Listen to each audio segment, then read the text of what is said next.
So today, you'll learn how to make a video fade in and out in CapCut Desktop. So the first step is to launch CapCut, and then you want to choose either a project that you are working on or you want to create a new one. So I'll be creating a new one. So I'll click on Create Project, and then from here, you should see this page appearing on your screen. So the next step is to simply import it. So click on Import, and then it will open the File Explorer. Simply select your video from your File Explorer, navigate to wherever it is, and then select it. Then once it's been selected, you can see it added to the import section. The next step is to simply add it to the timeline, and you can do this in two ways. You can click on this plus icon and select Add to Track, or you can just drag it and drop it directly onto the timeline like that. So either way, just ensure that you've added it to the timeline.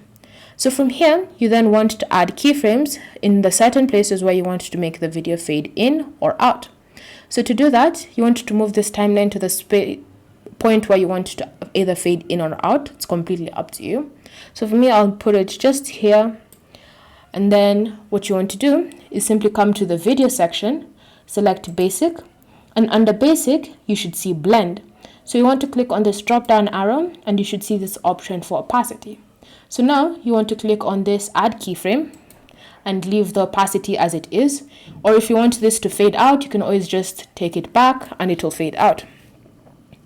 And so that's the specific spot.